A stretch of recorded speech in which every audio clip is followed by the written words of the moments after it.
In case anyone is wondering why it takes me so long to make these videos, it's because I'm doing a lot of stuff at once at the moment. Like I got quite a few novels I'm writing all at once right now, so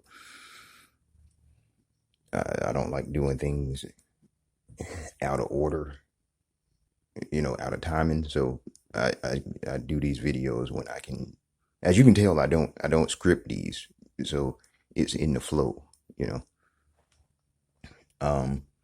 But what I want to talk about in this video is how the STC can be flipped backwards in order to make full the understanding of the truth. Okay, what I mean by this is that I've talked about the immaterial created the material to be the representation of the immaterial. Okay, that's the purpose of life, is to represent the immaterial. Okay, I've talked about that. So that's top down, right? But one of the things I ended up realizing when I was thinking about the phrase, the two should become, for this reason, a man will cling to his woman and the two will become one flesh. In Genesis, as I recognized what I call the parable of the sex organs. And that's this image of the two becoming one flesh is not just a hypothetical statement, because practically when you engage in intercourse, the penis feels the vagina. And so you have this protruding, dangling, exposed excess of flesh entering into this absence of flesh, which is concealed.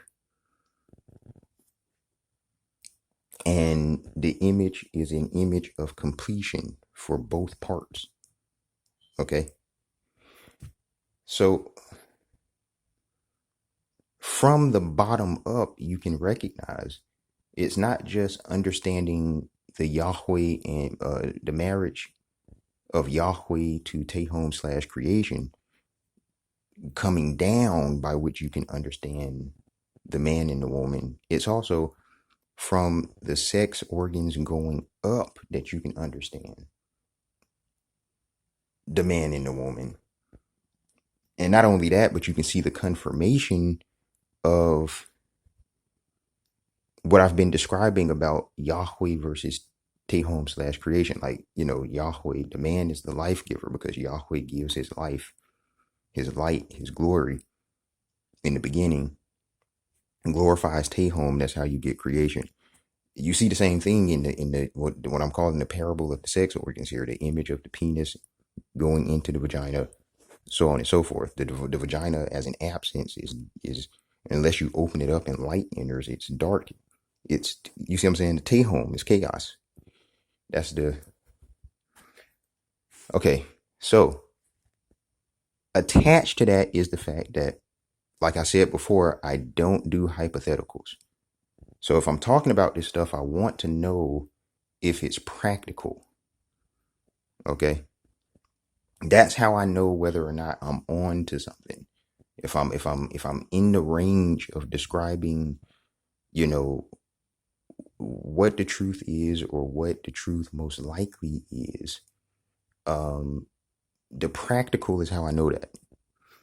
So what I ended up doing is I realized I have to think about this all the way back to before society was established the way that it is today in civilization, to when human beings were first on the map, just out in the wild, probably even before the creation of clothing. In order to understand what it would have been like to have the sex organs back then, just out in the open air. What I ended up realizing is that it seems like you immediately get a difference in personality between the female and the male, just on the basis of the sex organs alone, if you think about nothing else. So let me give you an example. if you're a dude out living life before the invention of clothing, in super duper duper tribal times, right? You're walking around and your penis is exposed and there's nothing you can do to hide it. And this is the most sensitive and most vulnerable part of your body. It's the easiest thing you can be shamed on the basis of. It's just exposed. It's exposed also because, like I said before, it's a protrusion of flesh, an excess of flesh. So even if you look at a female, for example, you get attracted to her enough, you get a boner, she can see that. And everybody else can see it. And there's nothing you can do to hide it. Now, if a female gets attracted to you, it's hidden. It's not that easy to spot. You see what I'm saying? So you immediately start to recognize a difference in personality. And the difference in personality I recognized is not congruent with traditional conceptions of masculinity and femininity. The traditional conceptions of masculinity and femininity seem like a what's the word I'm looking for? It seems like an attempt to make up for the inherent nature of the male and the female. So the male is exposed in this way, and he can't do nothing about it.